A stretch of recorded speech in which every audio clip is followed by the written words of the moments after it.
சிக்குண்டு இருக்கிறார்கள் என்று நாம் பார்க்கிறோம். அது சிக்குகிறார்கள். ஹல்லேலூயா. அப்ப நம்ம வந்து இன்றைக்கு அப்ப வந்து நம்ம வாழ்க்கையில நம்ம வந்து எதை பேச வேண்டும் என்பதை தெளிவாக அறிந்து நம்ம பேச வேண்டும். ஹல்லேலூயா. அப்ப நம்ம வந்து தேவனை நோக்கி பார்க்கணும். என்றைக்கும் கீழே நின்று இதை வந்து தாழ்வான காரியங்களை அதை குறித்து நம்ம பேசக்கூடாது. ஹல்லேலூயா. அப்ப நீதிமானோ நெருக்கத்தில் நின்று நீங்குவான் என்று நமக்கு எழுதப்பட்டிருக்கிறது. புரியுங்களா? பாருங்க, நீதிமொழிகள் 18:20 பார்க்கிறோம். நீதிமொழிகள் 18வது அதிகாரம் வசனம் 20.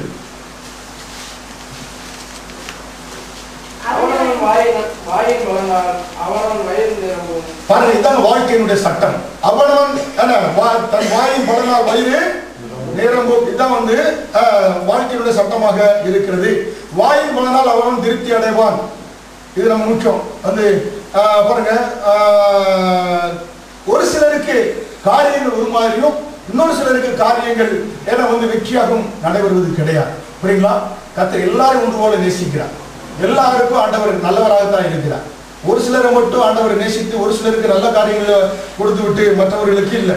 அப்போ வந்து தேவனுடைய திட்டம் சட்டம் என எல்லாம் எப்படியாக இருக்கிறது என்றால் வாயின் பலனால் வயிறு நிரம்பும். ஹல்லேலூயா. இப்போ வாயில எதை பேசுகிறோமோ அதுதான் நம்ம வாழ்க்கையில நடைபெறக்கூடியதாக இருக்கிறது. இல்லைங்க, சும்மா ஒரு சாக்கு போக்குக்காக சொன்னேன் அப்படியெல்லாம் சொல்ல கூடாது. புரியுங்களா? பிள்ளைகளை குறித்து ஏன்னா வந்து பிள்ளை எப்போ பார்த்தாலும் மக்கு மக்கு மக்குன்னா அது பேக்காதான் மாறும். அப்புறம் பிள்ளைகளை போட்டு ஐயோ மக்குனா மக்கு சொன்னதுனால பிள்ளை என்னாச்சு மக்கா போச்சு, இப்ப பேக்கா தெரியுது. நம்ம என்ன சரி அப்படி பேர் முடிக்க கூடாது. யாரு எதை பேசுறியோ அதனால பிள்ளை அப்படியே மாறிச்சு. ஏன்னா அது சிந்திக்காது. அம்மா என்ன மக்கள் தான் சொல்லி அப்பா மக்கள் தான் சொல்லிச்சு சிந்திக்கிறதுக்கு அது யோசிக்காது. ஏன்னா அது வார்த்தை அப்படியாக படிக்கக்கூடியதாக மாறி விடுகிறது. ஹல்லேலூயா. அதை நம்ம தெரிந்து கொள்ள வேண்டும், முக்கியம். அப்படி என்றால் இல்லைங்க வந்து எல்லாருக்கும் நல்லா நடக்கு, எனக்கு மட்டும் என்னமோ ஆண்டவர் இதை வந்து வாழ்க்கை செய்ய மாட்டேங்காரு அப்படின்னு அநேக விசுவாசிகள் பேசுறாங்க. நம்ம பேசியிருக்கிறோமா? பேசியிருக்கிறோம். அப்படி நம்ம வந்து சொல்லப்பட கர்த்தர் வந்து ஏதோ நான் யோகியம் மாதிரி ஆண்டவர் அயோக்கியம் மாதிரி எனக்கு உதவி செய்ய மாதிரி ஆண்டவர் நம்ம பேச கூடாது. கர்த்தர் எனக்கு மனம் இறங்க மாட்டேங்காரு, எனக்கு செய்ய மாட்டேங்க, அவருக்காக செஞ்சுட்டு இருக்காரு அப்படி மாதிரி செய்யவே கூடாது. நல்லவையா? அப்படிதான் யோபு சொன்னார். யோபு என்ன செஞ்சாரு? நான் உத்தமன், நான் நீதிமான், தன்னை நீதிமான் ஆக்கும்படியாக ஆண்டவர் என்ன செய்யாரு? குற்றவாளியாக மாற்றும்படியாக விரும்பினார், மாற்றினாரு. அப்புறம் ஆண்டவர் என்ன சொன்னார்? யோபு 1வது அதிகாரம் 21 பார்த்தா கர்த்தர் எடுத்தார் கர்த்தர் கொடுத்தாருன்னு சொன்னாரு. 40வது அதிகாரத்துல வசனம் 2வது வசனம் 4வது வசனம் 5வது வசனம் படிங்க. யோபு 40வது அதிகாரம் வசனம் 2. சர்வ வல்லவருடைய வழக்காடி அவருக்கு புத்தி படிப்பிக்கிறவன் யார்? தேவன் பேரில் குற்றம் பிடிக்கிறவன் இவைகளுக்கு உத்தரவு சொல்ல கடவன் என்றார். பாருங்க, சர்வ வல்லவரோட வழக்காடி அவருக்கு புத்தியை படிப்பிக்கிறவன் யார்? தேவன் பேரில் குற்றம் பிடிக்கிறவன் இவைகளுக்கு உத்தரவு சொல்ல கடவன். இதோ நான் நேசன், நான் உமக்கு என்ன மறு உத்தரவு சொல்வேன்? என் கையினால் என் வாயை. அப்ப கர்த்தர் கொடுத்தார் கர்த்தர் எடுத்தாருன்னு சொன்னதுனால எப்ப நீ வந்து என்னோட வழக்காடி ஆண்டவருக்கு நீ புத்தியை படிப்பிக்க போறியா? ஆண்டவர் பேசுனதுனால யோபு என்ன சொல்றாரு? என் வாயை நானே புத்தி கொள்ளுங்க. சர்வ வல்லவரோட நான் வழக்காட மாட்டேன், நீ வந்து எடுப்பவர் கிடையாது. அதான் ஆண்டவர் சொல்றாரு, எனக்கு பிசாசுக்கு ஒரு வித்தியாசம் இருக்குது.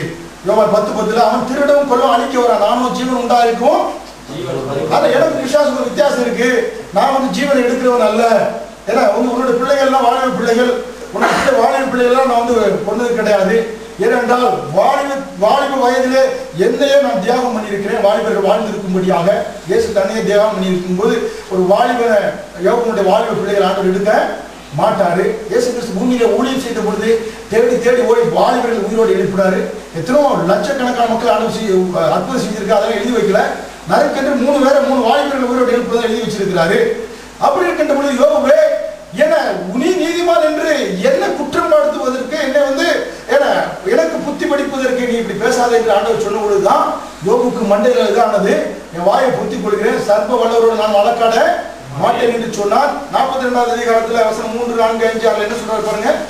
42ல அறிவில்லாத ஆலோசனையை மறைக்கிறேன், ஆகையால் நான் எனக்கு தெரியாததையும் என் புத்திக்கு எட்டாதையும் நான் அறியாதையும் அனுப்பினேன் என்கிறேன். நீர் எனக்கு செவிகொடும், அப்பொழுது நான் பேசுவேன். நான் உம்மை கேள்வி கேட்பேன், நீர் எனக்கு உத்தரவு சொல்லும்.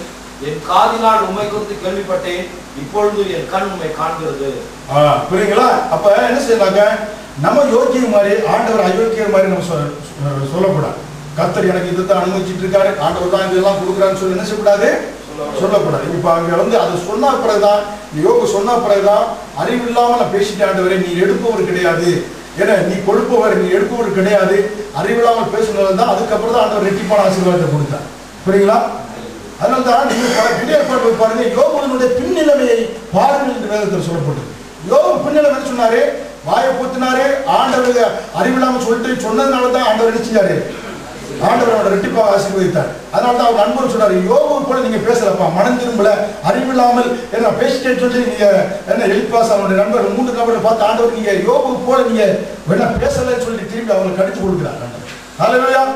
அதனால நீங்க அநேகர் நினைக்கிறாங்க, இந்த முதல்ல 1 வசனம் 2 வசனங்கள் எடுத்துக்கிட்டு கர்த்தர் கொடுத்தார், கர்த்தர் எடுத்தார்.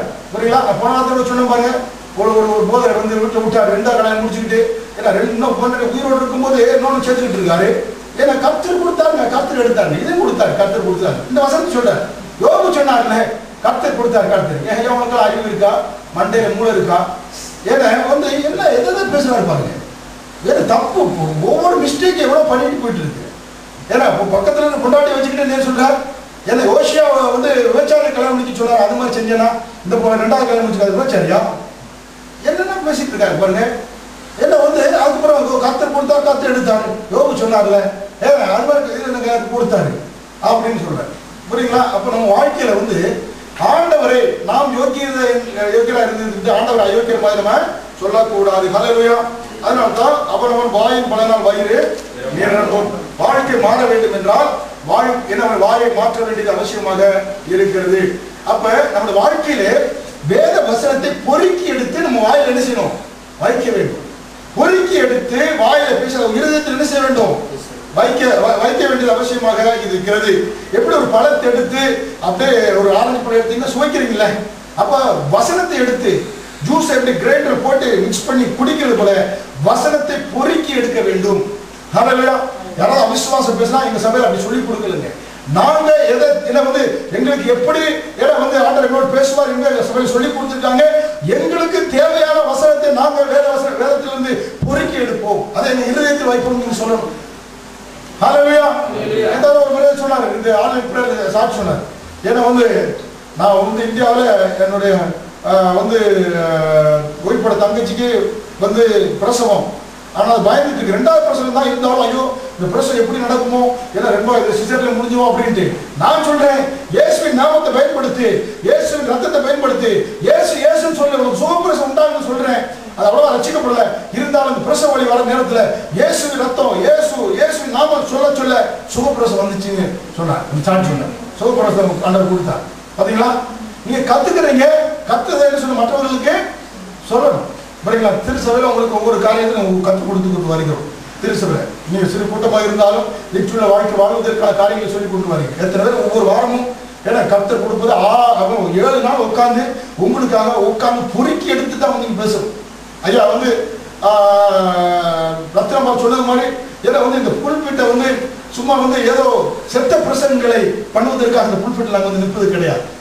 7 நாட்கள் உட்கார்ந்து பகலை ராத்திரி பால் உட்கார்ந்து வார்த்தைகளை பொறுக்கி எடுத்து வந்துதான் உங்களுக்கு அங்க போதித்து கொண்டிருக்கிறோம். அப்ப நம்ம அந்த வார்த்தைகளை கேட்டது மட்டும்தான் அந்த வாழ்க்கையில அபியாசப்படுத்த வேண்டும், பயன்படுத்த வேண்டும், மிக அவசியம். இங்க நம்ம என்ன செய்ய, வார்த்தைகளை பொறுக்கி என்ன செய்ய வேண்டும் சொல்ல மாட்டீங்களே, வேத வசனத்துல வார்த்தைகளை பொறுக்கி என்ன செய்ய வேண்டும், எடுத்து அதை நம்ம என்ன செய்யணும், ஜூஸை குடிப்பது போல குடிக்கணும். அதனால தான் 64 விசுவாச வார்த்தைகளை உங்களுக்கு கொடுத்திருக்கு. ஏன்னா அந்த வார்த்தைகளை பேசுகின்ற பொழுது வாயின் பலனால் வயிறு நிரம்புவதை சொல்ல என்ன வாழ்க்கையில் உண்டாகக்கூடியதாக இருக்கிறது. எத்தனை பேர் படிக்கிறீங்க, இல்ல வந்து முழு ஜெபத்தில் வரோம், அப்பதான் மட்டும் தான் சொல்றோம், அப்புறம் மறுநாள் விட்டுறீங்களா, சொல்லி பாருங்க. அவனவன் எல்லாம் சட்டம் திட்டம் ஆண்டவர் வச்சிருக்கு. வாயின் பலனால் வயிறு நிரம்பும். நீதிமொழிகள் 11:30 நீதிமானுடைய பலன் ஜீவ விருட்சம். ஜீவ விருட்சம் வாழ்க்கையை பார்க்கிறோம். பாருங்களேன் இங்க பார்க்கணும். அப்ப மனிதன் அதுல இருந்து என்ன செய்யணும், ஜீவ வெளிச்சத்திலிருந்து புசிக்க வேண்டும். அப்ப ஜீவ வெளிச்சம் அவனுக்கு என்ன கொடுக்கிறது, ஜீவனை கொடுக்கிறது. சரிங்களா? அப்ப பாருங்க, ஏதேன் தோட்டத்திலே சாத்தான் வருவதற்கு முன்பதாகவே ஆண்டவர் என்ன செஞ்சாரு, ஒரு சாய்ஸை ஆண்டவர் மனிதனுக்கு கொடுத்தார். புரியுங்களா? என்ன சாய்ஸ் கொடுத்தாரு,